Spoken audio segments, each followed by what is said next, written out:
Tume ya Ushindani FCC imeendesha semina maalumu ya uhamasishaji wa masuala ya ushindani, kumlinda mlaji na udhibiti wa bidhaa bandia kwa wanawake wajasiriamali mkoa wa Dar es Salaam kwa lengo la kuwajengea uwezo kuhusu masuala mbalimbali ikiwemo sheria zinazosimamia masuala ya ushindani nchini. Semina hiyo siku moja imefanyika Juni 13, 2025 katika ofisi za FCC jijini Dar es Salaam kwa kushirikiana na Chama cha Wafanyabiashara Wanawake Tanzania TWCC ili kuwawezesha wafanyabiashara wadogo na wakati kuelewa zaidi sheria na kanuni za ushindani wa haki zitakazosaidia kufanya shughuli zao kwa weledi. Akizungumza wakati alipokuwa akifungua kikao hicho kwa niaba ya kaimu mkurugenzi mkuu wa FCC Bi Khadija Ngasongwa, mkurugenzi wa tafiti muungano wa makampuni na waragibishi Bi Zaitun Kikula amesema mafunzo hayo yana mchango mkubwa katika kuimarisha mazingira ya biashara nchini. Sisi jukumu letu sisi kubwa ni kutoa semina. Kwa hiyo tuna sheria mbili kuu tunazozisimamia. Sheria ya ushindani inasimamia masuala ya kiushindani na kumlinda mlaji. Pia tunasimamia sheria ya alama za bidhaa ambayo inatoa miongozo ya jinsi gani kufanya biashara kihalali bila kuiga ama kuchukua nembo ya mwingine bila kumshirikisha ama kupata ruhusa yake. Kwa hiyo leo mtapata elimu hiyo na amini itawazidi kuwasaidia kuimarisha biashara zenu ili msogee pale ulipo leo, isiwe kesho tukija kukuta pale. Lakini vile vile mna jukumu nyinyi kama wajasiriamali, wazalishaji, watoaji huduma kulinda haki za mlaji. Kwa hiyo kama mzalishaji una haki ambazo unatakiwa uzisimamie kwa ajili ya mlaji, mbali ya zile mtakazofundishwa nyinyi vile vile kama walaji, kwa sababu pamoja na kuwa wazalishaji, wafanya biashara, lakini na nyinyi mnakula, mnanunua vya wenzenu. Kwa hiyo mpate kujua haki zenu kama mlaji ni zipi ambacho ukienda kununua ama kupata huduma, haki zako za msingi. Pia mtapata elimu.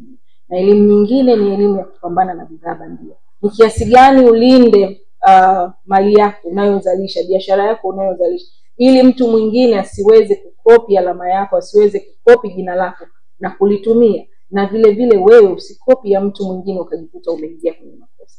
Kwa hiyo ndio umuhimu wa semina hii ya leo na ndio lengo kuu la semina hii, ili tupeane elimu hiyo ili mkitoka hapa sio tu mkawe wajasiriamali mlio ambao mmepata elimu na mko strong, lakini vile vile mkawe mabalozi wa sheria hizi, kwa sababu ukiweza kulinda mali yako na ukalinda na jirani yako, maana yake tunalinda uchumi mzima wa Tanzania kwa lengo la kukuza uchumi wa Tanzania ili kufikia malengo ambayo rais wetu Mama Samia anapambana ku make sure uchumi wa Tanzania unaimarika, unasimama, unakuwa. Na hatuwezi kukua bila kuangalia watu wa kuanzia chini. Kwa hiyo ukuaji wa uchumi unaanzia chini kama ambavyo tunaelewa. Mtoto huwezi tu akaamka leo mtu mzima amekuwa mtu anayejitambua, ni lazima aanzie chini. Mama uweke mkono wako, baba aweke mkono wake, kesho ndio unapata viongozi, unapata wasimamizi wa uchumi na shughuli mbalimbali.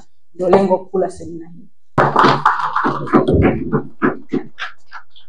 Kwa upande wake, makamu wa rais wa TWCC Bi Mwalongo Kambewe amewataka washiriki kutumia mafunzo hayo waliyopata kuimarisha shughuli zao, huku akibainisha kuwa maarifa huleta mabadiliko. Sisi TWCC tumefurahi sana kupata nafasi hii kushiriki semina hii ambayo imeandaliwa na FCC. Itasaidia sana wanawake wafanyabiashara kupata fursa na elimu ya kuweza kulinda haki za mlaji na mzalishaji. Kwa hiyo tuichukulie nafasi hii kama nafasi ya pekee ambayo sisi tuliotoa muda wetu itatupa elimu ya kutosha ya kupiga hatua kutoka pale tulipo kwenda mahali pengine tofauti. Kwa hiyo hapa mlipo wanachama wa TWCC, tuamini kwamba leo tuna hatua nyingine tofauti na pale tulipokuwa, kwa sababu mimi ninaamini kwamba kila siku unapopata elimu unatoka mahali ulipo unaenda pengine. Naye kaimu meneja wa makubaliano ya washindani wa FCC Bwana David Mawi akizungumza alipokuwa akitoa wasilisho katika semina hiyo, amesisitiza kuwa soko huria haliwezi kuendelea bila kuwepo udhibiti, ambapo ameongeza kuwa kutumia vibaya utawala wa soko unaofafanuliwa kama kudhibiti zaidi ya 40% ya hisa ya soko kwa muda endelevu ni ukiukaji wa sheria na hatari ya kuwadhuru washindani na watumiaji. Mafunzo hayo ni sehemu ya juhudi zinazoendelea za FCC katika kuhakikisha wajasiriamali wanawake wa Kitanzania wanapata maarifa na kujengewa uelewa ili kufanikiwa katika soko la ushindani ndani na nje ya nchi.